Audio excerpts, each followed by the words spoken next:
All right, now I'm live. I thought I was live a minute ago.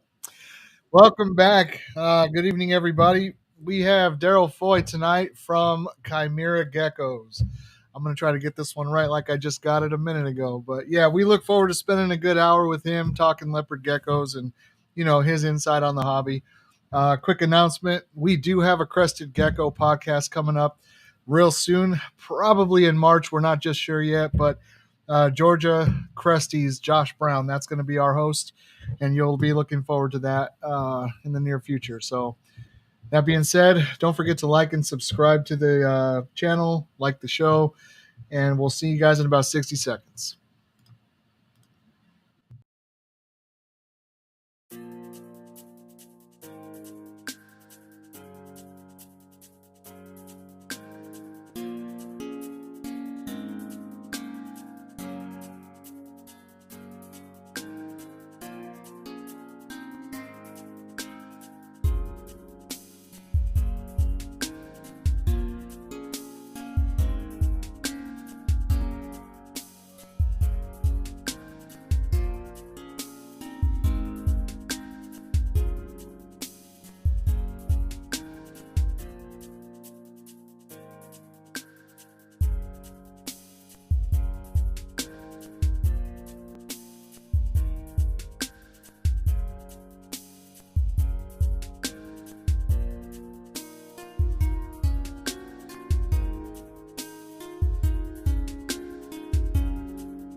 Welcome back. And Riys, how you doing, man? What's up, man? Chilling. Nice. Darryl, what's going on, bro? Same stuff. Yeah. Going on with y'all. So like, what are you, a leopard gecko keeper or something? Yeah, I got a couple of them. Yeah, a couple dozen. A couple dozen. How many would you say you got? Like, actually? Dang, Right just jump now, right in there, huh? I think I got around maybe 120. So 120? Yeah, just over 100 probably. That's not bad. I saw your room and looked pretty tricked out. You had like red recessed lighting and all that. Yeah. Yep. Was that in your gecko room, or is that just where we were on the phone? It goes the whole way around. So it's in. This is like my bedroom now, and it goes into the gecko room as well. Yeah, it's just just a regular like RBG lights you can like change up. It's pretty cool. Gotcha.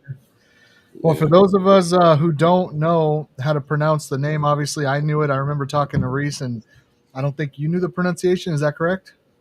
Sure, let's go with that. Yeah. I got the call recorded. I'll bring it. I brought receipts.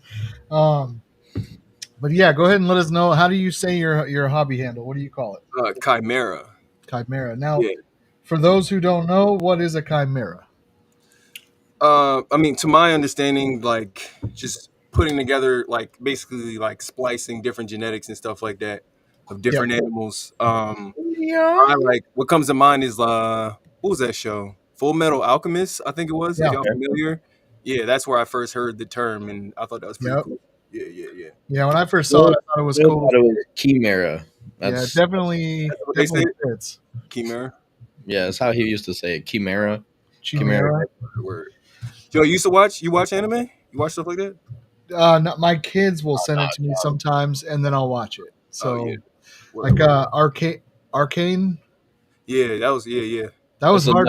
I'm not gonna lie, it was hard to get through that. I did get through it. It had a cool storyline, but it's not my thing. My daughter said you have to watch it, so I watched it. You know? Yeah. I wasn't surprised Reese knew what it was, but yeah.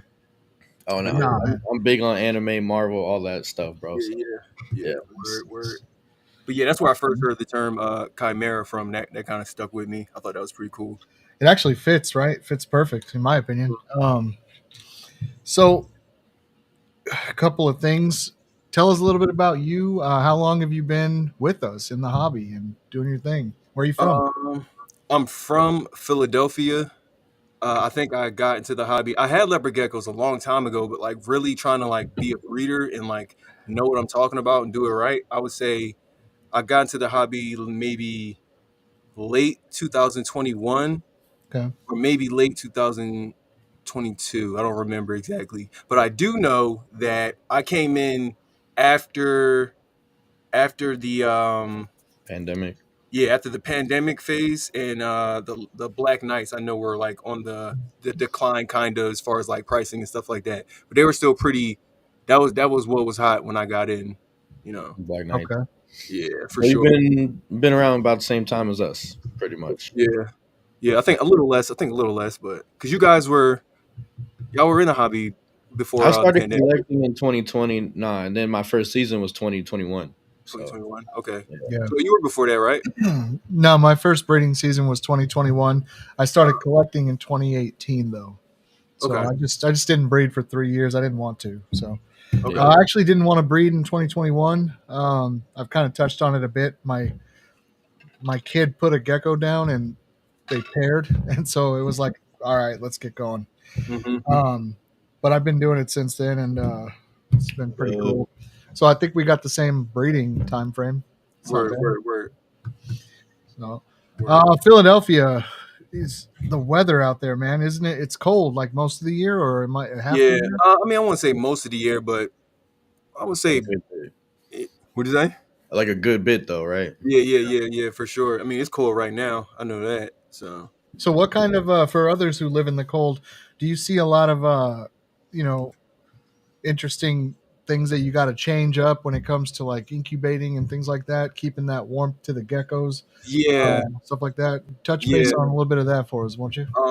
I think it definitely depends on where you're incubating and where you're keeping your animals. Mine just so happened to be in my basement, so yeah, I did notice that.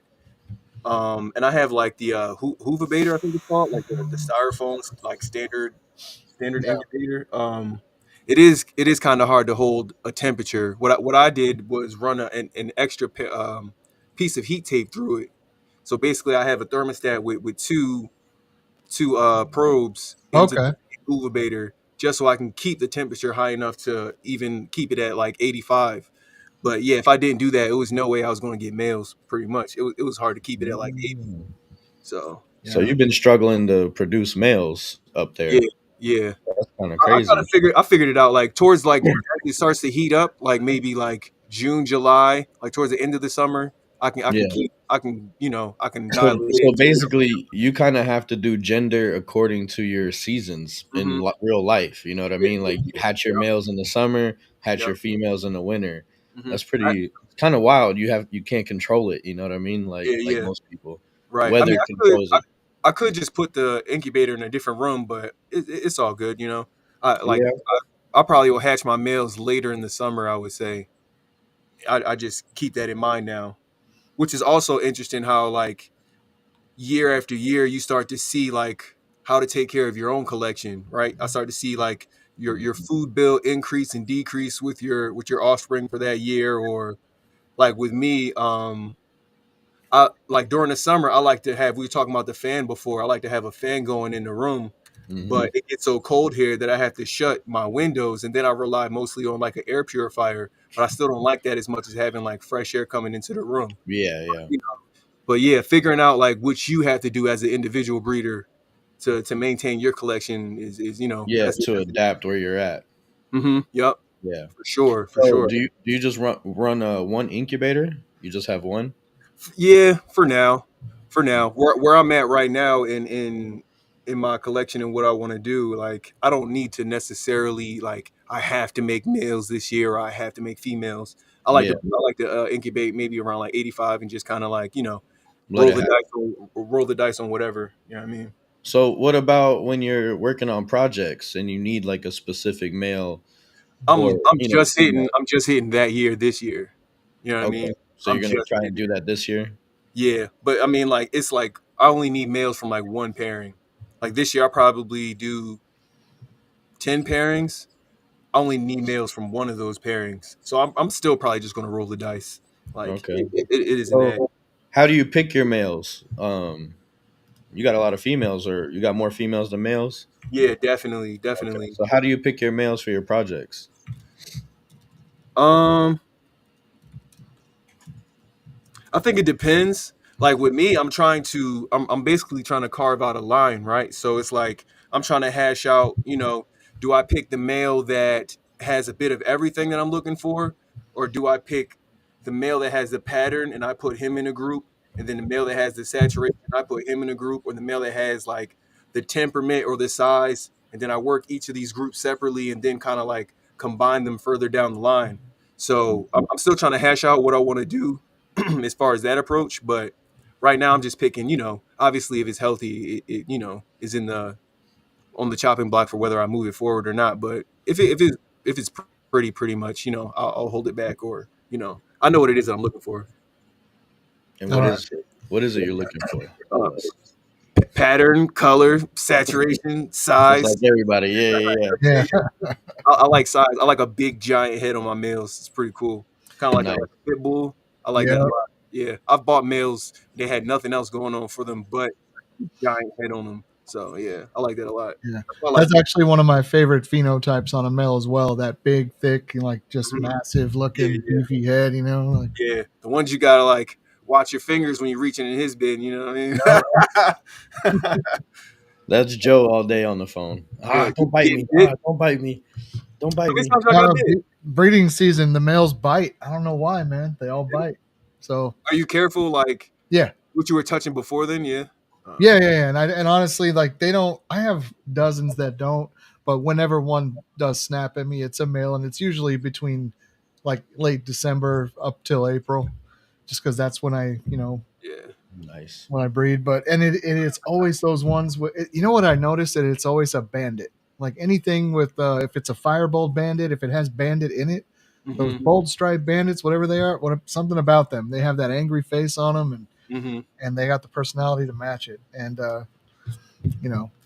anything that I ever buy from Bayside Geckos bites. Like everybody should know that about Brett, right? Like coming out the gate. Speaking of being dark and biting and stuff, I want to ask you a question real quick before we get to a head. So Darryl, you seem to have a dark aesthetic. You kind of hard body punk rock. You know what I mean? But so what draws you to leopard gecko? You know what I mean? Like they're like this cute little animal, and then you're over here all blacked out, ready to go.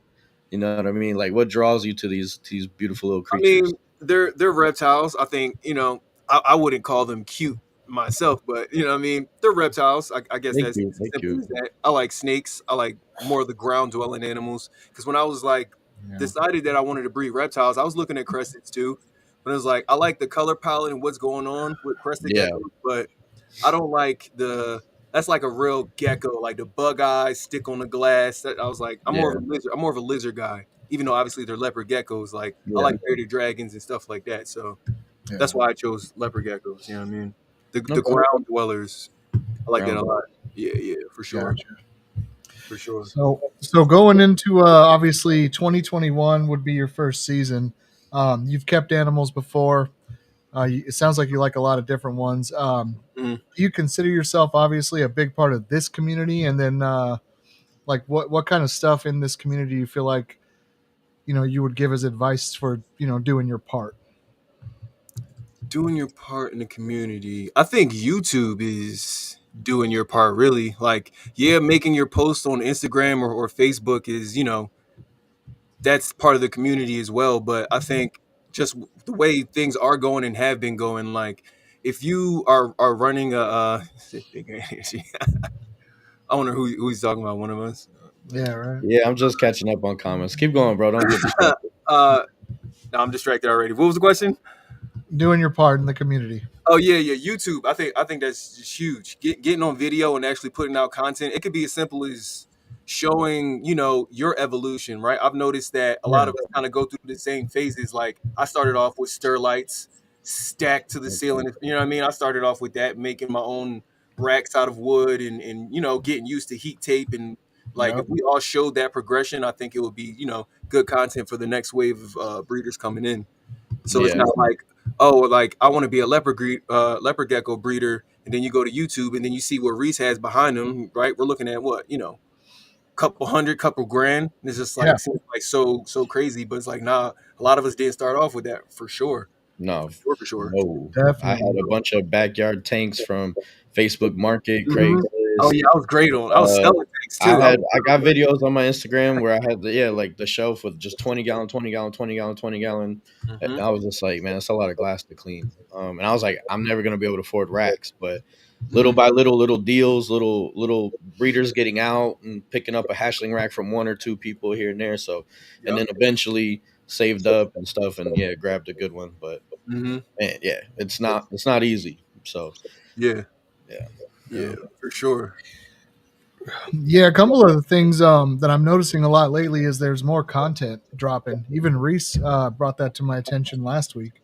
A lot of different leopard gecko people are starting to create content that we can watch and enjoy. Mhm. YouTube is a huge part of that.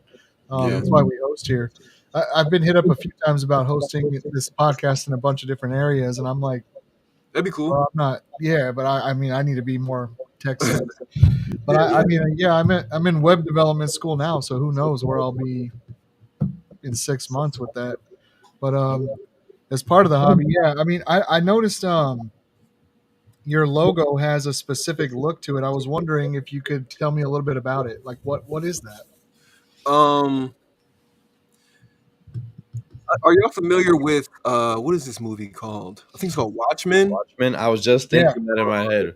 Yeah, yeah. Or Rorschach Character or called what's his name? Rorschach. Yeah, I really like his mask, and I think it's supposed Yeah. to be like the ink blot test. It's a Yeah. Rorschach test, right? That's the name Mhm. of the test. Yep. Yeah. So basically, it's like a symmetry, like psychological type of test, and I All really like right. it a lot. So that's just kind of where the artwork like inspiration came from, and I mean, I'm not gonna say what's possible and what's not, but that also kind of represents like the Halloween mask in leopard geckos. Like, really, Okay. I'm shooting Kind of. for I'm shooting for symmetry on that. I really like that a lot. So yeah, it's kind of like a little mask. Kind of seems a little sentient, like a little eyes in the middle of it. Like I like Yeah. stuff like that. It's like creepy. Yeah. I'm actually looking at it right now, and I'm trying to figure out like if it's an ink blot test, then I want to know kind of like Is what it it a makes me think. butterfly? Is it a horse? No, it's not nothing specific. I Nah, Just can nah, focus nah. on it a yeah, little yeah, later yeah. though. Just It's an cool. awesome logo. So, did you draw it? Yeah, yeah. Like, I That's was a cool. tattoo artist for like 5 years, so I do a lot of digital art and painting and stuff like that. So Man, Awesome, dude. there's like a huge correlation between artists and leopard geckos. I noticed because you yeah, got let's see, Bubba's a tattoo artist.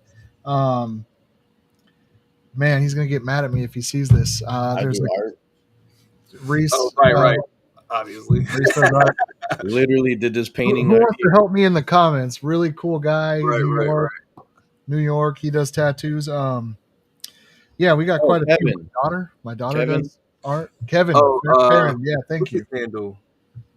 What's his handle? Farron. Yeah, Kevin Yeah, Farron, I think it yeah. is. Yeah. What's his Instagram handle? Um, Yeah. Remember? I think it was KF KF Gecko. Geckos. Yeah, Geckos. thank you. Yep, Thank you. yep, yep. Yeah, my Yeah, he's a daughter's cool an dude. I artist. talk to him all the Squishy time here and Geckos. there. So it seems to be a big correlation between artistic people and wanting to keep and breed Yeah, animals yeah, for kind of sure, big time. It's kind of for cool, sure. man. It's hmm interesting. Yeah, I Uh, mean, it's definitely in art form. And while we're on the topic, I did think it was cool how you're in like HVAC, right? yes. That's what you do, like how that translates into get like who would have thought of that? You know what I mean? Like you can really like set up your room the way you want. You know what I mean? Like that's Yeah. crazy. So No, yeah, it is. I've built quite a few reptile rooms, and the HVAC is very important in it. mm, Um, I'm actually designing an incubator right now, and I'm mm, missing a skill, so I'm on it. But at the same time, I got quite a bit from HVAC mm. with radiant heat and stuff like that I'm working with. And so, I mean, if it works out, it works out. But yeah, it Right definitely now, yeah, correlates. You know, that's cool. What do you mean? Like how our everyday lives kind of translates to our geckos in some way with hmm something else that we do, or we bring Yeah, it from yeah. something else, Right, right, right. and apply it And- to our geckos and to our right. hobby. And that'll be your like edge, right? You might not even think of it like that, but like if y'all familiar with Robbie's Reptiles, I think his name is, with Cresteds, and how he yeah, was like a photographer before he got into reptiles. And that's an easy translation, right? Imagine if you were yeah, a photographer for years. Yeah, Like, so yeah, things like that are cool. Like yeah. things like that are very interesting. Photography with your geckos is a good place to be too. Like being good at that. Oh yeah. So like we got like what is it, Angel from Dogtown Geckos. He's his photos are like, in my opinion, they're some of the best out there. Yeah, Was he a Other other photographer? other than mine, right? No, so what's that? Was he a photographer, or is You know, he? he talking does to he him a does little bit, he knows quite a photography bit about it. and nature photography. Yeah, Yeah. Oh, we're yeah. His pictures are fire for sure. Until Yeah. I could figure out how I was going to take common photos every day, he was the one telling me how to get outside at what times to do it, where to be, where to stand, and yep, yeah, I got on a call with him and I started at least putting pictures of animals in my hand, but I didn't Yeah. want to Yeah. fight off of his style when I already had one. I just couldn't figure it out. My daughter used to take all the photos, Right. so Right. I Right. had to figure it out, but I Yeah. did. Yeah. That's another thing you kind of develop over time as a breeder. Like, what do you want your picture style to be? Right. How do you want yeah, to present your geckos? And Yeah, try to translate. You know what I mean? As best you can, what they actually look like. Right. Everyone has their own yeah. approach. Everyone has their own camera settings and all that jargon. But That's why I switched mine up with the graffiti backgrounds to try to stand out. Mm-hmm. Yep. yeah. Yep. Super fire. Super fire. I remember when you did that, Reese. Actually, I was thinking, man, nobody else is doing that right now that I really No, yeah, you and do. And Bayside encouraged me. Like I did I it thought because this I is was cool. You should testing keep it out up. different Yeah. stuff, and yeah, they kept pushing me like, yeah, keep that, keep doing that, and da da da. So I just Yeah. Yep. did a bunch of different ones and tested those out with the backgrounds and picked one I Yeah. like. But yeah, but it's cool because I can switch it up. I just go get another piece of wood, paint it different, and Yeah. switch it up. Yeah. I'm Yeah. sure But y'all would agree that the outdoor lighting is the best, right? But oh, do y'all 100%. have like a go-to indoor setting? Um, I'm on so bad my at this. Like, yeah. on my photo booth, yeah, I do, or not Yeah. photo booth, but my light box, yeah. I used to turn it up all the way, but after like I don't do that. trying different lighting settings and different things, because I was editing afterward to like bring the exposure down or up because it would be too high. Hmm. But yeah, talking with Bayside, he helped me out. We found a good spot on there, so like Hmm. not too far up, not even like all the way halfway is like a good spot to take Hmm. photos. Hmm. Yeah. So it's not too bright. In the light box. In Yeah. the light box, yeah, yeah. So in the light box, but outside for sure, outside would be better in the shade for me. That's what I prefer. But if I'm Okay. gonna be inside, like it's too cold, then yeah, I'll throw them Yeah. in the light box and set it to like a quarter of the way up Yeah. and take photos like that. Word. Yeah. Word. I remember getting outside. I just moved here 4 months ago. And so getting outside, knowing, noticing how cold it is and taking a gecko out there and doing like the little trick Angel was, kind of went over with me. And the gecko's freaking out and I can't figure out why. And I realized, oh, it's 15 degrees out here. Like I don't want to be out here, so Right. the Right. gecko Right. probably Right. don't want to be out here. So I Yeah. went back inside, never did that again. And gecko's fine. It was just one of those where I was like, why won't you hold still? It doesn't Right. make any Right. sense. Right. Your hand was probably freezing cold.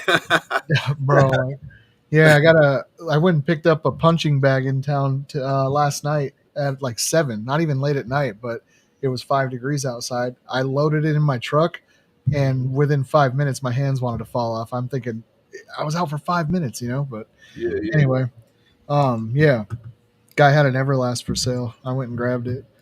Hmm. Um, but one of the things I know Reese and I were talking about earlier that he wanted to definitely bring up was some of your projects you got going on. Yeah, yeah. I was just about What to. kind of projects are you working with right now?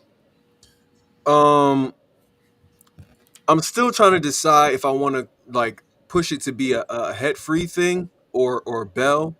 But Yeah. I'm trying to carve out a line, right? And I'm calling the project the Nomu project. And Okay. basically it's like a bold tangerine gem snow, but I'm going for a pretty specific look. But obviously, you pop out what you pop out. We only Yeah, have but so much control, but exactly. I'm pretty. I know what I'm looking for, and yeah, like I hatched out a male last season that is pretty cool. It's 50% het bell. So this year I'm rolling the dice to see if he even has the gene or not. But Mhm. I think he'll throw some pretty cool stuff. What does the no moon mean? No moves. It's from an anime. What's I this? was about to ask another anime reference. Yeah. I do that a lot. My hero. Oh, It's like a mad scientist just created a bunch of monsters or something like that, and he called them Nomu. I always thought that was kind of cool because this is kind of like some mad scientist stuff. I always thought that, Yeah, and I was thinking of calling them androids at first, kind of like going with the Dragon Ball Z yeah, name. yeah, But I was like, nah, I don't think that's because I'm big on marketing, right? I like the branding. Like I know naming lines and projects is kind of touchy, but I think yeah. that's part of standing, trying to separate Standing yourself out. from everyone else. And if you're also doing the work as well as the marketing, like I think that just makes sense. It's like imagine Burger King laughing at McDonald's for calling it a Big Mac or something, right? Like you Yeah. you brand things so that people know, you know what I mean? When they hear that name, they think of you, they think of your business, they think of you Yeah, know what I Yeah. mean? So as long as the work is being done, I don't see anything wrong with You naming know, a project. I actually feel that way too when you get to know a lot of different people in the hobby. Exactly kind of how you just described it. I feel that way about specific geckos. Like, for Hmm. example, if I said the name Hella Orange, who do you think about? You know, if Yeah. I say Jet, so Hella Orange, you think about Bubba immediately, Hmm. right? Hmm. If I say Jet, you're thinking Bangle, you're thinking Brett, right? Yep. He's got that killer bangle that he picked up Yep. from Rudy. Yep. So like I even think like if they end up with like a cool name and it's like the best of the best, can't take your eyes off of it. It kind of correlates back to similar kind of things. branding. Yeah, branding, but with the gecko. Or what Right. about Right. Goya? That's a bell that you got, Reese. Yeah, yeah. That thing is insane. That's Yeah. I tried. Yeah. When you said Jet, I knew exactly who Jet was. It's a formidable gecko right there. You know what I mean? yeah, Yeah, I got one of his offspring. Joe has many of his Yeah. offspring, Yeah. so Yeah. Yeah. he's spreading his seed worldwide. You know what I Does mean? it? And other species do that too, right? Like yeah. a name of a gecko will not necessarily have lineage, but kinda like this Yeah, comes they from named the line after the name of the gecko. yeah of a Yeah, gecko that just was like like TT Mandarin, geckos with the Deadpool. I think the Mandarin's gecko's one of name is them. Deadpool. Zorro's another. Yeah, That's leopard Mandarin two was gecko. the examples. Mandarin was the name of an actual gecko. Yeah, yeah. It Yeah. came from Ray Roner. He took Gecko Genetics Tangerine. I know he crossed it to something else that was Tangerine, and then that animal's name was Mandarin. That's where it All all right. came from. It just stemmed from a Gecko Genetics Tangerine. Mm, So, mm, and then it just kind of, I think popularity with it came with the urban reptile. They used to be the urban gecko, TUG, which is where Tug Snow came from. mhm, But they're the ones that made Mandarin more popular when Ray kind of got out because he had designer geckos. Designer geckos was Colorado based, and they went to Sedona, Arizona. mhm, That's why I know about it because I was there. And then, mhm. yeah, so Mandarin, I think, but I think Craig over at Urban Reptile made Mandarin bigger. Popular. Yeah. So, and Word. he also has the Zorro bandits, and he crossed those together, and they're both from Ray Roner's collection. Hmm. Uh, but yeah, and I know a little bit about them. Not much, not enough to tell everybody how they were crossed or anything, but Hmm. I just know the basic details of where they came from. But it speaks to what you just said. Yeah. Yeah. For So, sure. Yeah. I mean, I don't see anything wrong with that. I don't know why it pushes. I don't know. It's like it yeah. seems that the older breeders are a bit what's the word, I like don't know, tired, bro. tired of the newer breeders, right? It maybe like I don't know, maybe people have been trying to like name and brand things and then they go about it in the wrong way.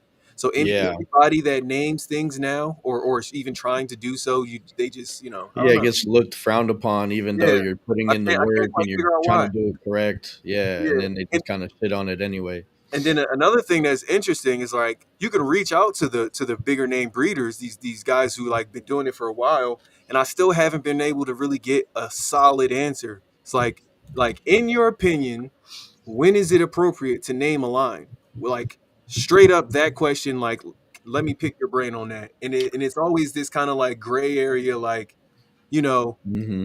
Yeah, it So is a difficult question to answer. I think it's always going to be the gray area. The Yeah, answer yeah, is always going to be the gray area because it's yeah. always going to be opinionated. Everything we Hmm. do mostly is opinionated for the most part. We all just kind of try to keep the same opinion on how to do it. Hmm.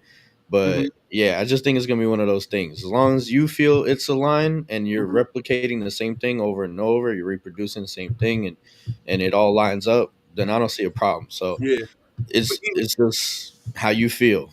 even on that, right? Let me pick your brain on that. You say when you keep replicating the same thing. let's say Fireballs, right? Respected line's been out for years. No one even questions it, right? Yeah.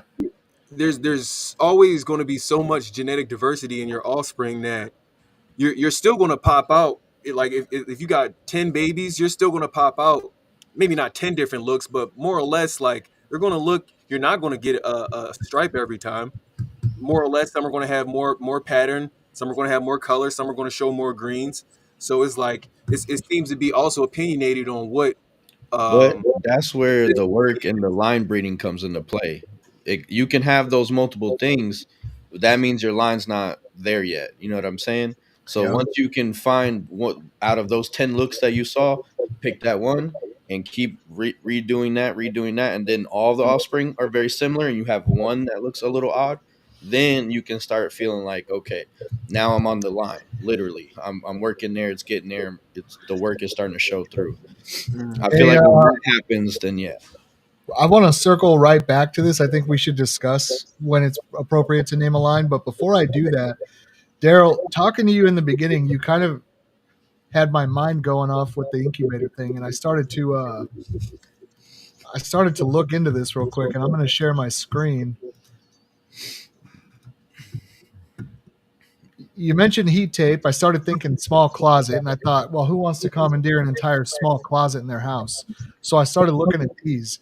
Some people have really big incubators and they have trouble keeping the temp. They also talk about how like they don't like opening the door because you let the cold air in, so they pack it with water bottles and sand and things like that. These are mhm. grow tents, and they are the least expensive thing ever. Like, look at this big ass grow tent right here for $320. Yeah, yeah. It's probably too big for like my room or most rooms, but if you got it, you could put a couple of shelves in there. You could put it has overhead lights. You can add your own heat tape. You can Right, literally maintain this with the thermostat right, right.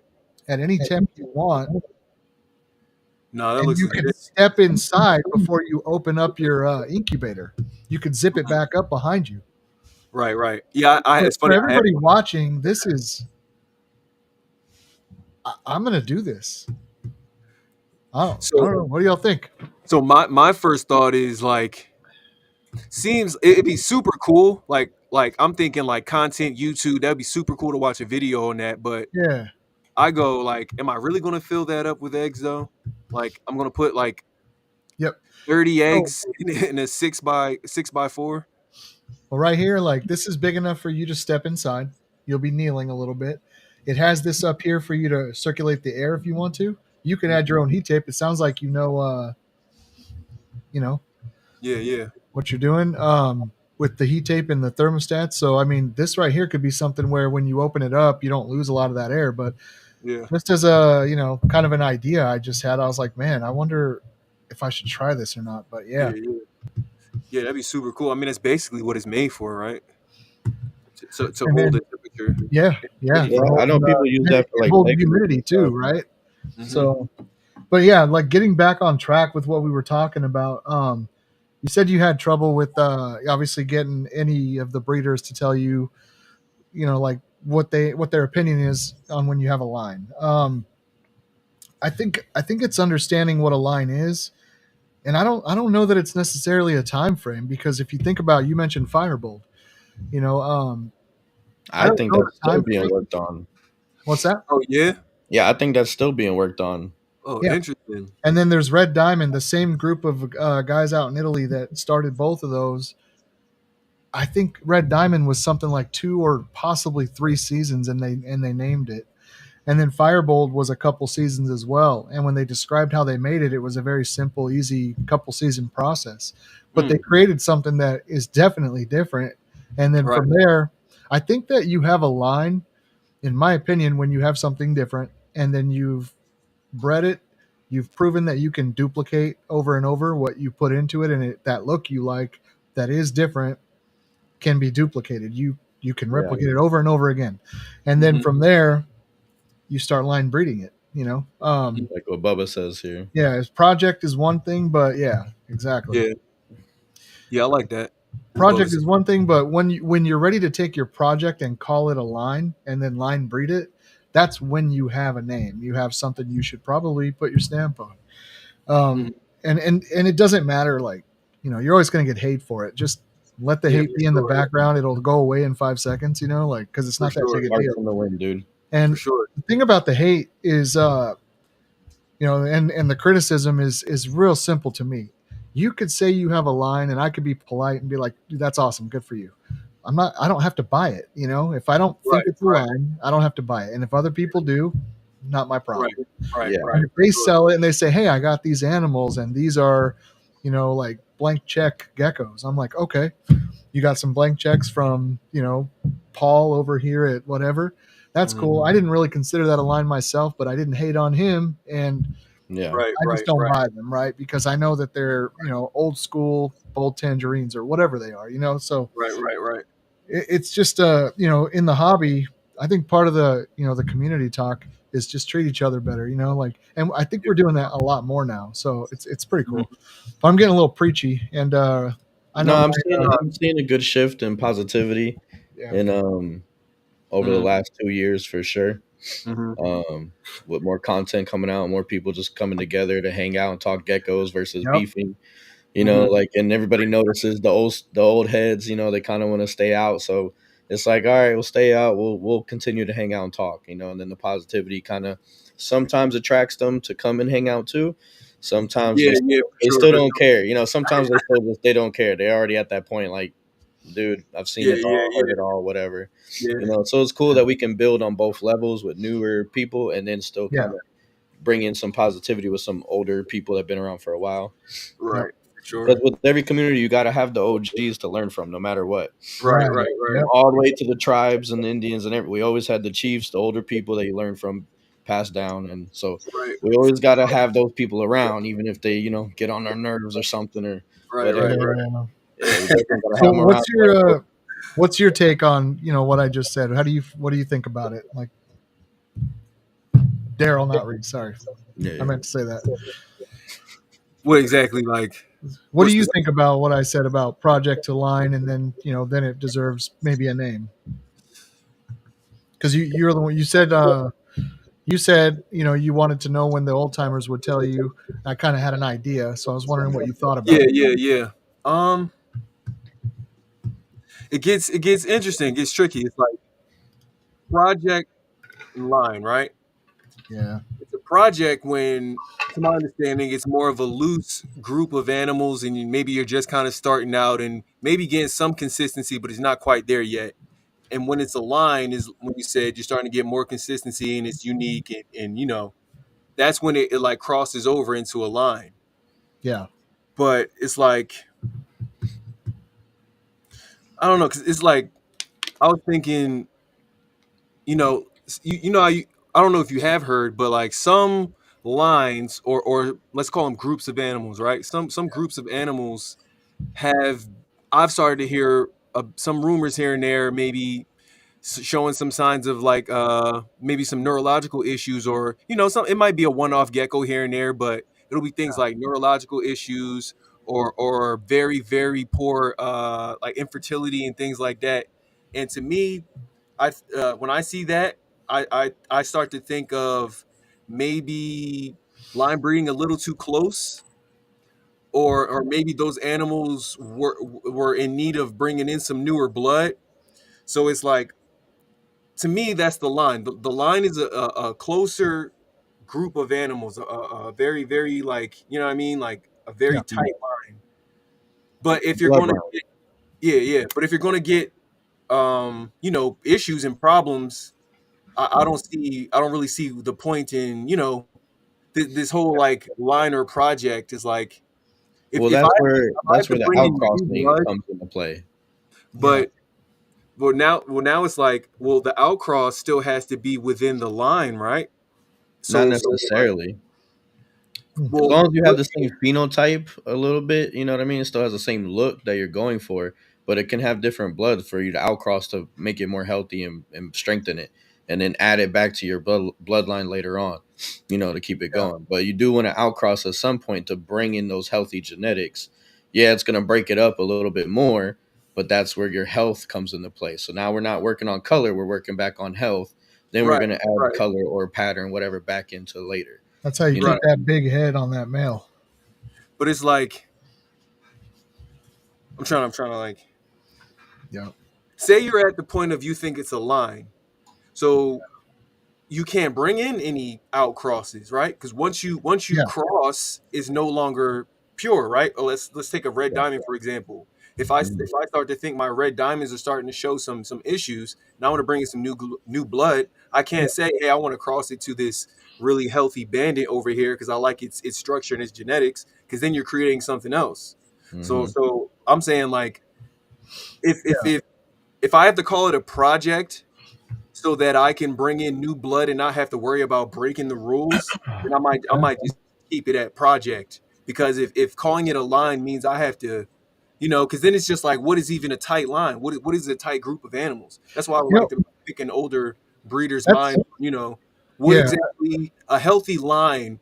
Like let's say somebody who created a line, like John or Sasabek or somebody like how many animals exactly do you have that keeps that project or that line healthy and you are not in need of any outcrossing of any kind? I know you can like, I don't know if it still would be considered an outcross, but maybe bringing in blood from like an earlier point in the project, like, is that an Yeah. outcross? You know what I mean? Right.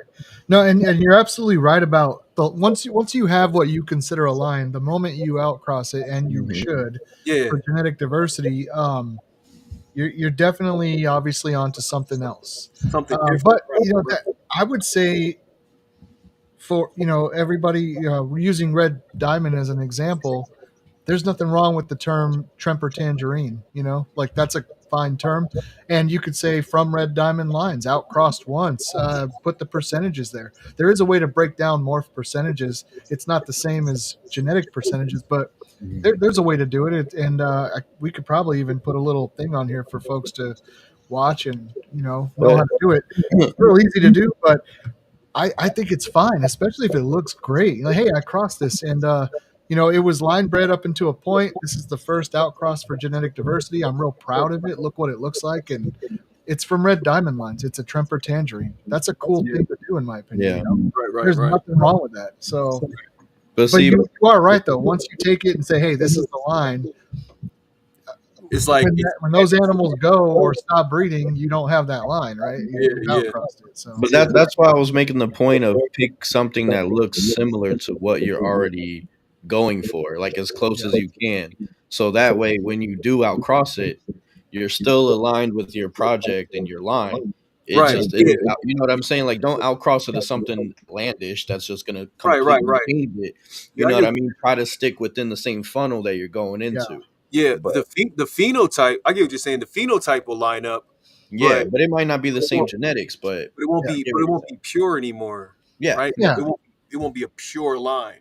That yeah. that So Bubba word just that touched word on gets that me, dude, every right time here. because Things people shouldn't be focus so hard pure, on it. Yeah, Yeah, yeah, and that shouldn't be the goal. Think of how detrimental, that things were for the right, Black right, Knight. right. yep, And that's exactly my point. Like, if I have to call it a project yeah, because I'm out consistently outcrossing to keep the animals healthy, then I don't care about calling it a line, right? yeah, If we're understanding a line to be a very tight knit group of animals, which pretty much is going to bottleneck after a decade or whatever. I don't know. But I'm that's more interested in where keeping my Bubba animals makes a good point right here again to have wild types in your yep, collection for that yep, purpose. So I have the same thing with the project that I'm working on with my glacier stuff. I healthy. got a 50% fascio Montana's cross. Mm-hmm. So it's 50-50 wild type blood with Mm-hmm. potentially going into the lighter look of what I want with the fascio to Mm-hmm. add into my snow stuff. So that way when I outcross with it, I'm not losing any or adding in any genetics, but I'm losing a little bit of what I got going on and then, cross it back. Mm-hmm. yeah. And But honestly, man, that's the joy of working with these. If you understand filial breeding and how to back cross, how to outcross, things like that, how to label correctly, or even if you don't, you could always call somebody. And it's one of those where the word pure kind of like it's a huge controversy. Almost when somebody says, "Hey, this is a pure this thing," I'm always like, No, it's not. right, uh, right. Just because Probably you're don't using want that word now. it. I'm gonna pretend like that word's not there because That's like the next marketing tactic. in my Pure. opinion, if you have a Tremper tangerine that's not het, or maybe it's just a Tremper, it's not het for anything else. No eye genes. Because it's a gene, that's a pure Tremper albino, right? But like a pure Black Knight or a pure clown or another name for clown or Mm-hmm. Pacific green or all those is Emerine. just emerine, right? It's a green based animal, so Mhm. it's not a pure emerine. It's a different line, somebody else's project. Speaking of Matt, a while back, he told me I don't have a single line. Everything I do is working in projects because he's always It's changing always them. That's outcross. why he has cool stuff, like all the Right, time. right, right. Yeah. Bubba made a point here a minute ago about if you go and grab some other stuff, you can add to your established look. I mean, look at Hella Orange. You look at all the other Clown Inferno blends that you see out there, Hmm. and then and I'm not saying that that's all. Like, I don't even honestly know if that's what Hella Orange is. He might be, but there's a specific look that comes out of his animals Yeah, that for when you sure. see him, you're like, that's a Bubba animal. I want that Right, animal. You know what I right, mean? So, right, right, and no one else has them, but he right, got them from somebody, right. right? And I he feel like just Bubba don't be posting them animals neither. Bubba don't be sharing no photos. yeah, there's a Bubba's What's up with busy it? at the reason moment. for that. He's busy at the moment, recovering. Yeah, true. He's very selfishly being sick right now.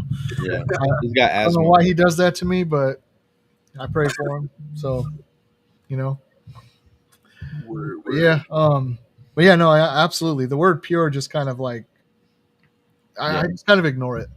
It's one of those. You could be a pure eclipse with nothing else, but Mhm. you know, a pure Black Knight is kind of a bad thing. Like pure Black Knight is like an yeah. F-15 from Holland, right? That's not a good idea. So I make that joke all the time. F-15 from Bo's Oh, got Ligma. He's setting one that's up. gross, dude. You should get that So checked out. yeah, Get that looked at, dude. yeah, for real, Bubba. But yeah, let's see. You know what ligma is, bro? Nah, sounds terrible. It sounds Ligma really ball bad. pythons. Say What? what? Ligma ball pythons. It's ligma.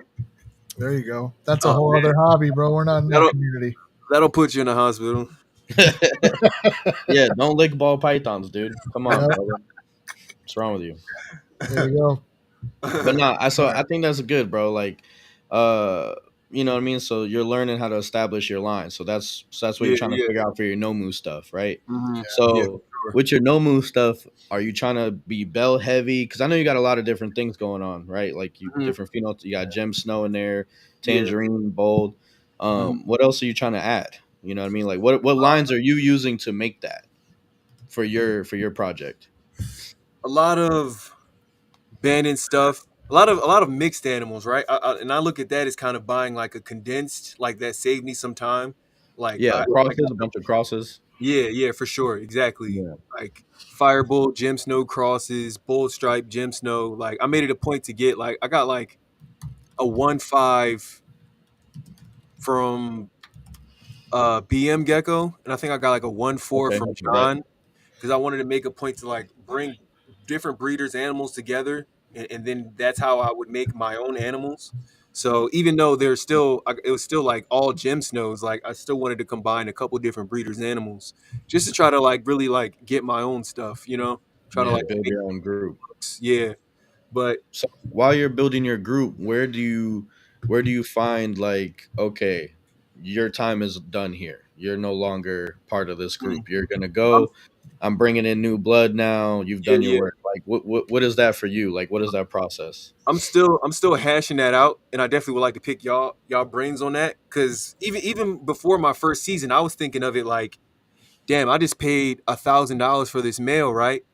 Best case scenario is the very next season, his son absolutely knocks it out of the park, is way better than him. I feel like I just kind of wasted my money a little bit, right? It's like, Yeah, do I still use the animal that I bought, even though his son is absolutely would push the project forward? Like it would not. I'm not gonna say it wouldn't be no point still using the dad, but like yeah, if I had my choice, I would rather use the son. yeah. You could That's just use that exactly what I more. wanted. Like so, yeah. Like I don't know. I'm still to answer your question, I'm still trying to hash that out. I might use an animal, a male or female, maybe 2 times just to kind of really see what they throw. Because another thing I've seen is that you may hatch out an animal that like phenotypically looks very nice, but it might not necessarily throw what you're looking for. Yeah. Whereas if you would have kept two of a kind, let's say you kept a really nice male and you kept his runner up, and you bred both of those animals, the runner up animal might actually throw the better looks. Yeah. So I'm starting to like, if I make a pairing and I get 3 males, I might keep 2 males just to breed both of those males on that whatever season I choose to use them to see Hmm. who throws what, and then I'll condense it down to 1 male, because sometimes an animal just doesn't throw what you're looking for, even though Yeah. you thought it would. So yeah, I'm still trying to figure that out. But it's been about 2 years. I might use an animal for 2 years and then kind of like you Swap them know, out. yeah, swap them out, you know, which it's another point I want to ask y'all, like, since we're kind of on the subject, like swapping them out, right? Hmm. For me, a lot of the time that's been me. I got a couple like reputable reptile shops in my area. Swapping them out for me has been pretty much petting them out. Like, instead of me trying to sell the animal for a third of what I paid for it and still have to sit and clean on the animal for another 6 months, I just kind of let the pet trade have a really nice animal. But Mhm. when I sent y'all the topics, I think one of them was kind of like knowing when to accept a loss. Like, if you're really trying to run this as a business. And I was Hmm. thinking, like, damn, like some of these animals I really did pay a lot of money for, and whether I got a better son or daughter from that animal, or I no longer want to work with that project anymore, I'm starting to figure that I would rather just pet that animal out and take the loss, as opposed to trying to sell it for $200. And right now the market is down. So it's just like I see real quick like how you can accumulate animals that kind of really just don't have a place in your breeding future anymore. So, so do you do expos? I plan to, not yet. So I that will be your answer to that question. Yeah. okay, getting So instead of $30 at the pet store, you can get your $200 at the expo for that animal. Yeah. That way you okay, still get a little bit more for your yeah, investment and your loss. right, But another way to touch on that is, instead of saying like, "Oh, I lost out on that gecko and how much I paid for it," how much of the offspring did you sell? You know what I mean, to make up for that, because those are all free babies. You know what I mean. So if I right, sold, he produced 8 babies, and I sold each one of those babies at $500 a piece, I right, made more than what I just paid for that male back plus right, some, because now I have a holdback male from it. I can now resell the male I just bought, and I wouldn't care that I lost $900 on the sell, because I just made 2,000 off his offspring. So there's right, that way to counterbalance that out too. You know what I mean? right. No, So that makes sense. I That would makes think of it as like a loss on the breeder, because you Yeah. still came up off the offspring. If you right, know. right. That's what I'm trying to. Yeah, yeah. That's what I'm trying to like get into my mind, because I'm like, Well, you know, you can buy any of these, well, not any of them, but like to buy these animals, like let's say like you go on John's website and he has some pet onlys, like you can buy these animals for like $60, $100 if you just want like a really nice leopard gecko. But yeah. Yeah. why these animals cost $800 and $1,000 is you're paying for the genetics. So I'm Yep. starting to get into Yeah. my mind that I still have the genetics, even though I might have moved that literal animal out of my collection. Yeah. So it still kind of hurts. Like I still feel like I'm dropping off $1,000 gecko to this guy at the pet store who has no idea that I paid this much for it. But Yeah. I still Well, have that's the why I genetic. wouldn't do that. I would take it to the expo, because then Yeah, now you're talking to your people. You can be like, yeah, this is a retired breeder. It needs a good home. They'll take mhm, care of it. You can label it retired breeder, pet only. mhm, You don't have to put your genetics, stuff like that. So, mhm. and then people come there to get that. Like, oh yeah, I don't care about genetics. I just looking for a pet. Right, something Perfect. really You know what I nice. mean? Right, So right. the pet store, for me, the pet store wholesale and the pet stores for like the most ugliest geckos that I know nobody really wants. You know what I mean? Like, Mhm. somebody's gonna love them for sure, but Yeah, it's gonna yeah, be yeah. hard to move at the show. Right, They genetically might have something you don't want out there yet, so you just put it off. But right, right, right, yeah, right. that to me is like last of the last. Like, this is my last option. Yeah, the very bottom tier that you hatch Pretty out. much. Yeah. Yeah. Yeah, I another thing too for some breeders who are wondering, if you've got a project going and you want to keep it under wraps, it's not something like maybe you photograph it but you don't post it and you just kind of you've been Mm-hmm. working on it, you know it throws fire, and when you do drop the photos in 5 years, people are going to go insane about it, and you'll be like, yeah, those are 5 years old, look at what I got now, here's Yep. the line. And you don't, like, I mean, for all breeders who kind of selfishly don't want to make their own competition, you can just pet them out at the Yeah. you know Mm-hmm. same place. So, and that's the thing. If you're not in it for money, obviously you can figure that out that way and you say, hey, these are really nice animals. They're very colorful because they're part of my project, and they'll sell right away. So, I especially, think I think that's a good point though that you said, Joe. Is if it's not about the money, that's where yeah, people also take the loss because everything was about the money. For me, it's not a loss because it excelled my project. It's making room for my next step. It's Right. not about it's not about the money for me. It was about the process and yeah, what I was doing. So Mm-hmm. I'm not seeing it as a loss, you know what I'm saying? So that's where the perspective comes in from. You know what I mean? Right. Like if Right. it's all about the money for you, you're gonna see Right. everything as a loss. You know what I Right. mean? Right. A Right. $5 discount, you're crying about it. You know, Right. $5. Right. Right. Come on. Right. You yeah, know, I got it for 200. I don't want to Yeah. sell it for Yeah. 195. Yeah. You Yeah. know, Yep. selling And it then for you're gonna 205 sit on that animal for months and months and and then months. cry about it all day. Why Yeah. nobody wants to move this? Like, Yep. like calm down, dude. yeah, So Yeah. yeah. So if you're doing it for the passion, it shouldn't matter. You know what I mean? But I do get Mhm. it. Things are costly. You know what I mean? Yeah. So For sure. you do want to get your bang for your buck. But that's where I said like the offspring should come into play for that. You know what I Yeah. mean? Yeah. Yeah. What do y'all think about like how you touching on like how important the bins and tubs are, right? Like no matter who you are, you only have but so much space. Hmm.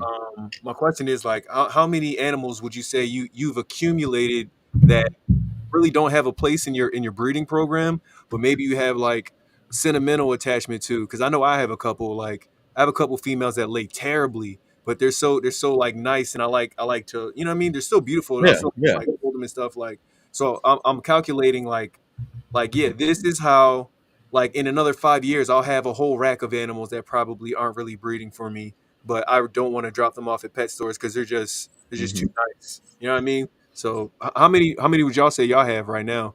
Just sentimental animals that ain't I, really doing oh, nothing much for I'll you. let Joe go first. seven.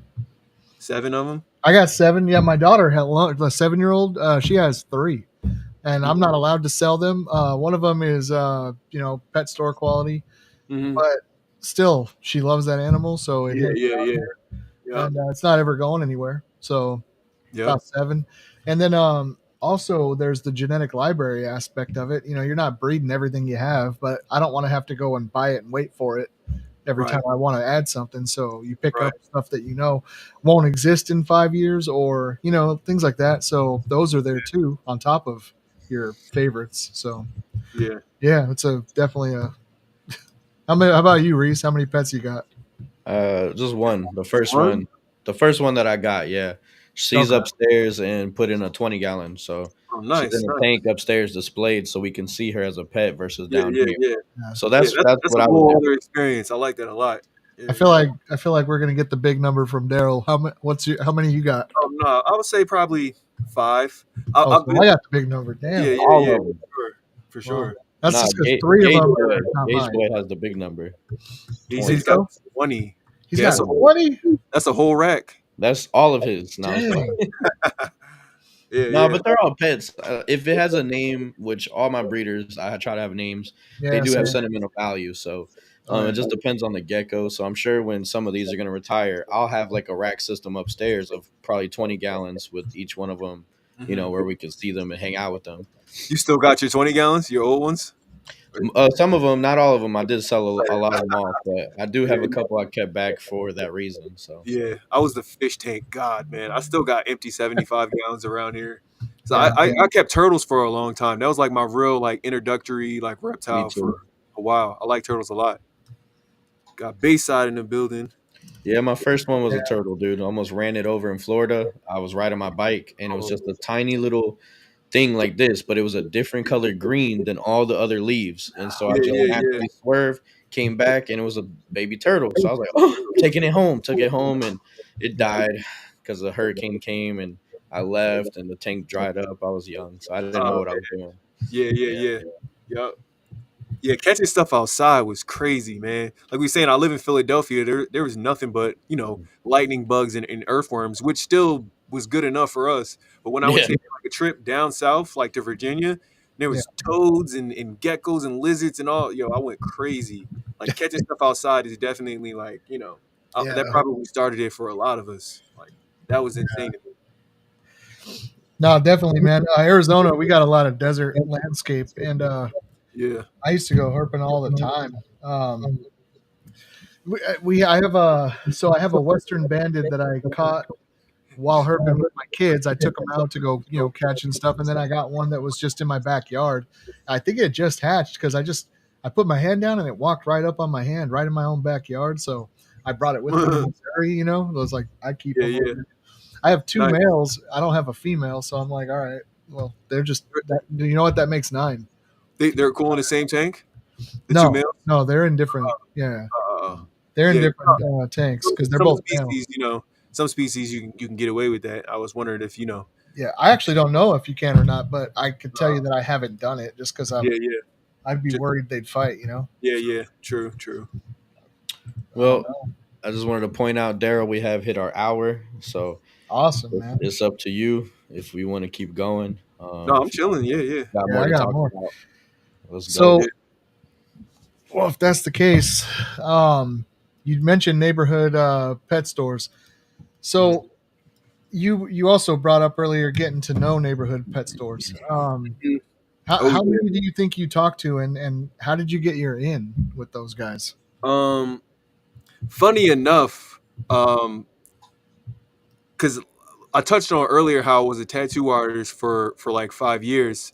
Over time, I've noticed that like once you start really like once you make up your mind on something and you start telling people around you, you'd be surprised how somebody would just be like, "Oh, you're into this? Oh, my cousin's into that too. Y'all should blah blah blah blah blah." So Yeah, one day I was working at Amazon and I was in the warehouse and I was talking to my coworker and I was telling her like, "Yeah, like I'm working all this overtime right now. I'm about to start breeding leopard geckos. Like I'm really into reptiles and blah blah blah."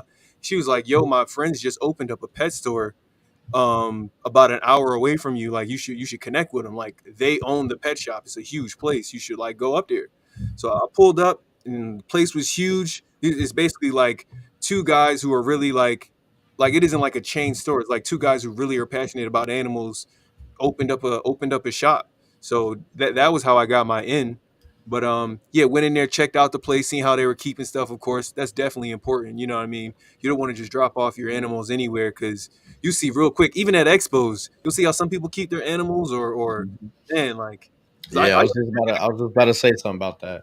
yeah, yeah, for sure. Like, so definitely, like, I think it's a good outlet for anybody that's breeding to, if you do want to drop off some of your low end, if you want to go in there and barter or whatever, still check out what their enclosures look like. Still talk to some of the employees to, Yeah, just pick their brain a little bit, right? You ain't got to go in there on your high horse, but like, yeah. What do you know? What do yeah, you know yeah, about leopard geckos? And when you are selling to a pet store, just so people kind of understand, you're not going to get $75 for the gecko because they got to sell it, they got to Gonna be feed it, like 30 and bucks. I'll be so getting supplies.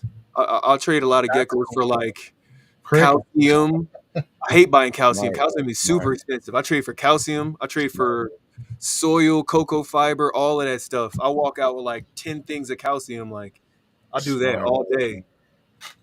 All that type the stuff you don't want to buy, like Yeah, little hides or something. So I get dog food sometimes.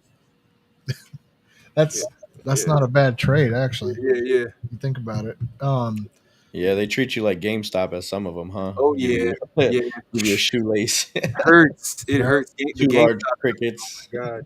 No, for real, trading for feeders. I actually got lucky because I live now right next to a guy that breeds mealworms. He's got a lot of contracts with like farms, people who have Plug 'em in, chickens and dude. things like that. Midwest mealworms, and Wow. he hits me up all the time, man. He'll be like, "Hey, I got I've got 40,000 in weight, which means more, right? And he's like, and I need to offload some stuff, so half price. And I'm like, because he knows I'll pick them up and he don't have to ship them. Right, right, So right. like living in proximity Wow, and that's letting him crazy. know, like, hey man, I got a big ass fridge.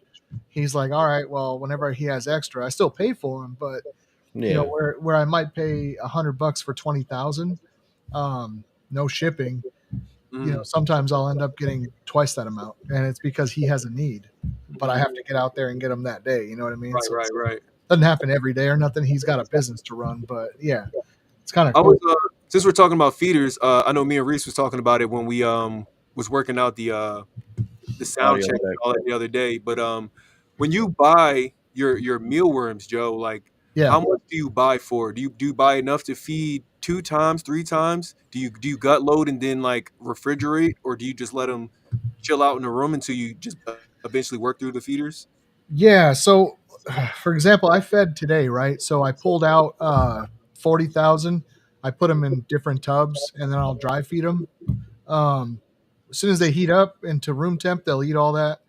I sift, then I'll leave them like that for like 2 days, and then sift. And I have backup foods. It's always on a rotation, but Hmm. I never leave them without food. You know, the geckos, but these guys are like, so let's say 2 days on dry food, sift, and then I throw carrots on them. That's it. I just do carrots for hydration, not too many, so you don't, because you can make like a gelatinous disgustingness if you do too many carrots. But Yeah, Yeah, yeah, depends too on much how yeah. many, sweat you know. I integration. throw some in there. If I it goes think that was fast, I common, throw a Reese. little more. Yeah, I think Um, we all learned that lesson. yeah, yeah, Yeah, too much yep. moisture. And so, but from there, I leave them on the table because almost right after they're going to shed. And if you don't Yeah, put them back in the fridge, you pull them out, you feed them off, and when you go to clean 2 days later, the cups are always full, and they didn't eat anything because it's on top of shed. right, So, right, right. I have noticed that too. Yeah. so So yeah, when you, so I'll when leave you, them out to shed and then take them outside. You can get like a little like leaf blower or something like small, like a, mm, and just sit there and push air on them. Some people blow right, on them and just, right, you right, know, right. Get the we call it frash See, or something. yeah. Well, I I sift do them what too Matt after talked the about. wet I have feed. a Sorry. shop vac. I use a shop vac and just hover it over top, and it gets all the skins Mhm. and stuff. And then yeah, sometimes I'll shake it and let it get Yep. loose and suck up the rest of it. But Yep. So yeah, Joe, so you're saying when you get your shipment in, it goes immediately into refrigeration, Correct. and then when you're ready to feed, you take it out, then you gut load them and Yep. immediately feed them off. Okay. Yep. Because I was wondering, like, Yep. you know, should you gut load, or is it okay to gut load and then feed immediately after? You know what I mean? Or Yeah. should you let the insects kind of like pass whatever you gave them for a day or two? But Sorry, yeah, I was talking shit with Bubba. What were you saying? The last question? no, you're good. I was saying like I was wondering like, is it okay to gut load and then feed immediately versus gut loading and then letting the mealworms kind of pass that for a day or two and then feeding them? You know what I mean? I mean, I don't make the rules, man, but I would say this: if you gut load immediate and feed immediately, if they'll eat them immediately, cool. But if it's like if you wait a day after the wet food, so after the carrots, I sift one last time, get everything out. Uh, My grass is awesome out here because of it, and anytime it's not snowing, frass all over the grass, right? It's kind of good for it. But grass on the um, grass. yeah, and then bring it back in. I let it sit, and from there, I got to take it out and blow the shed off. So if you want to feed immediately, I don't see a problem with that. mhm. Um, but yeah, it's if you feed immediately, I guess just hopefully the skin doesn't come off. You know, in the they eat it right away because then Right, right, if the right, skin's on top of them, they won't eat. They right, just right. stare at it. So Yeah, it just right. depends on timing, I guess. Yeah, But interesting. yeah, no, I haven't caught that mealworm allergy yet. Yeah, that's I crazy. wear a mask too, bro. So he says, "Who needs lungs?" I do wear a mask. Reese, you said it was bothering you for a little bit, right? Oh, dude. Yeah, it was getting real bad for a minute here. Real bad. Damn. But like yeah, it got real bad to where like so when I first get my mealworms in to transfer them into the tub, I would be eyes red, crying, itchy, my lungs would start to tighten up, I can't breathe. I would have to go like chill out for like 2-3 hours and come back. Wow. Um So I would do that, but then like I wouldn't wear a glove, I wouldn't wear masks. I wasn't doing anything else either. So I was kind of doing it to myself. Yeah. So eventually I started making sure I go outside and do it, but even that was still messing me up a little bit. So I'm like, all right. Then after our episode with John, I ended up doing the fan thing, and that helped a lot. And then I ended up getting gloves and a mask and just taking more precautions and stuff. So Yeah. it's definitely reduced to now. Like, yeah, I just fed like yesterday and today without gloves and a mask or nothing with zero issues. Yeah. So Yeah. it kind of went really, really bad, but now it's like super maintained. I haven't taken allergy pills in like weeks. Like, it's been pretty good with the circulation now. So Mhm. Yeah, I'm we're glad it got better. Yeah, Yeah, for PP. sure. That would be a crazy way to have to get out of the hobby. What you do here happens sometimes. You know what I yeah. mean? No, I appreciate the questions too, man. You got me on my game with trying to think of my own process, but definitely, man. I think 20,000 ish will feed everything I got once, one and a How half many? How many times, you got, Joe? How many you got? about 220. 220. Yeah, And not too then bad. so this year with your offspring, it'll go above that, right? To like 300 maybe. More than that. Yeah, I did a lot of breeding this year. So last year I didn't sell too many. I actually held back quite a bit, Yeah. and because I was moving one, two, I hatched out a lot of really cool shit, and I was like, these are different and they're not going. I actually, a lot of the ones that were really cool that I released were some of the parents that I no longer needed, unless it was genetic library material, you know. Hmm. And so I held back quite a bit, and I usually only kept like 120 to 150 before, and Hmm. then from there I bought a couple more things to increase while I was here, and yeah, so from there I've been breeding like crazy with these guys, like not me personally, not Reese, right? That's how he gets down. He does like a breakdance move. Mine are better, but at least he doesn't Yeah, believe me. But whatever. yeah. So Reese, What's up? you got you did no PPE again in there, huh? You down with no PP? Yeah, you know me. We all know you are, man. Bro, you were dying that last Yeah, time. I'm no, it was surprised bad, you bro. even tried that again, man.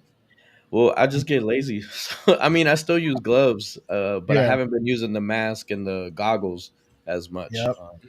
I got But scolded by Bubba, so I've been using in a friendly way, but yeah, he was like, "Yeah, it only takes the one time, dude. Don't be that guy." I'm like, "Yeah, yeah." So now it's like dang, mask, brother. gloves, and Well, Bubba, man, Bubba needs to be in a bubble, Bubba. But Bubba boy, Bubba, he Booba. said he gets scratches and his skin reacts. Like I haven't had that happen. I think Junior talked about that too before. Yeah, that's He would wear gloves because he gets a little scratch. It'll irritate him.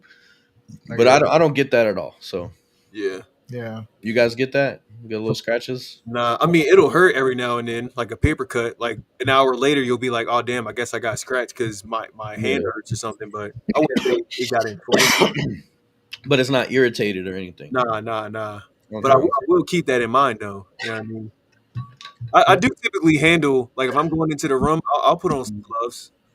I mean, it makes sense. Like what he was saying, they walk around their enclosures. They're Yeah, stepping in their yeah, yeah. food. Right, right, They're stepping on mealworms. You know, they're stepping on a bunch of things, and then they're right, scratching you and putting all that bacteria into you. So right, right. it definitely makes sense. But I also hand sanitize like religiously to Yeah, where my hands are like dry and cracking from too much alcohol. Like yeah. I use it like lotion. I have a problem. So but I try to keep it clean, you know. So all the little cuts, because I work with other animals too, like so it's always Mhm. stinging my hands and stuff with the cuts from Right, like the right, iguana and different things. So right. One of the questions I wanted to definitely bring up was or not questions, more of a topic. The niche versus variety thing, right? okay. And where this topic stemmed from is like again how we seemingly all kind of go through the same type of process when getting into the hobby. I initially started off thinking that you're kind of buying up different things and ideas and projects kind of like candy, right? It's like, oh yeah, I want some firebolts and I want some mhm. purple heads and max notes and Ingredients. yeah, yeah, Yeah, yeah. So it's like, what do you think? Like strategically, you're trying to run a business, right? The love for the animals and all that is all standard, but you're trying to run a business here. Do you think it's better to be like carve your name out on like maybe a gene or two, and be known for something, and that would be like more of a niche, or should you kind of go for more of like variety and being like not a reptile store, but you get what I'm saying, like having like if you're Yeah. looking, I have like 10 things to offer, let's say, versus Yeah, two things. Like, what do y'all think about that? I think I, that If you were trying to be like full time, pay your bills, like the best thing for your business, you know what I mean? I think this has been one of my favorite podcasts, man. It's like we're getting interviewed. This is awesome. Go ahead, Reese. You go first, man. Um, I was just gonna say it's pretty much opinionated. I would say personal. How do you want to go about your business? You know what I mean? Like some people they want to offer everything. Like Joe says with his genetic library, he wants to have a little of everything. Then you have some people that they don't care. You know what I mean? And they just want to focus on one or two. So it really just depends on the person. To be honest, you know what I mean? I try to have a balance of both. So I do have variety to sell, but then I have my own projects to work on. And as a hobby, I think that works because I can use those to further the projects I want to move. So I sell the stuff everybody else wants to produce the things that Mhm, I want. You know what I mean? mhm. Um, so that's kind of my take on that. You know what I mean? I actually am going to leave my take out of it. I talk on the phone with Joe Yingling from Lake Erie Leopard Geckos a lot, and something that he says all the time that sticks in my head is if it doesn't blow my skirt up, I don't want it because if you don't work with what you like, you're not going to stick around. Right, Yeah, And right. for me, I would say the answer to that question is either one of those two because whatever's going to make you stay. Like I'm tired of watching people like show up in the community and then just yeah. bounce, They like all of drop a out in sudden, 3 years. now when it's personal, I get it, but like there's a lot of people who go through personal stuff and they're still around, and Yeah, they yeah, still Yeah. add to the benefits of knowing people in the community and education. Like I've learned a lot from a couple guys that I know are, have struggled from time to time. But Mhm. yeah, the way Joe put it, just if it doesn't blow my skirt up, I'm not buying it. And I'm like, so you're wearing skirts, huh? yeah. Mhm. That's cool. Good to know. Uh-huh. Uh-huh. I don't know what they'd be I doing heard in you have a Ohio, picture of but that in your wallet. so yeah. But Yeah, yeah, I'm definitely leaning more towards niche now. After I'd already bought all the animals, right? After I'd already spent all the money, I'm circling back around to like, there was a point in time when I only wanted to do Bell, and I okay. kind of lost that and got carried away, let's say. But Yeah, I think I'm circling back around to that. Like, I Yeah. really just want to work with Bell. mafia ain't Yeah, nothing yeah, yeah, stopping you. Yeah. for sure, for sure. So let's go ahead. We're going to call this the last question, and this time we're going to ask you one. We ask everybody this Okay. one. Obviously, you've probably seen it before. Mount Rushmore. You got four. Who's your Mount Rushmore of breeders if you have one? Mount Rushmore of breeders. Yeah. 4 breeders you look up to that Uh, help I would pave the way for you. first person that comes to mind is definitely Sasabek. I like, Yeah. I like his personality. I like how he goes about it. That's where the question came from. Actually, he's the one that brought that here. With Yeah, the cat. Nice. he So, like, I mean, undefeated with the YouTube content, extensive knowledge. Like, I really like what Sasabek. I learned a lot from him. I mean, I'm sure we all have, but I'm about to say, yeah, we all have yeah, for as sure. far as like a back catalog, I learned a lot from Sasabek videos for sure. Very good question there. Get that out of here, bro. Who else? I Who didn't else? say it. Mount Rushmore. Hmm. Go ahead. Off the top of my head, let me see. We got Matt. Got Matt, What's that guy? Wildcard Geckos or Wildcard. He's doing some things. He's doing some things. yeah. Yeah, but he's not Bro, big. who do you got? Who you got?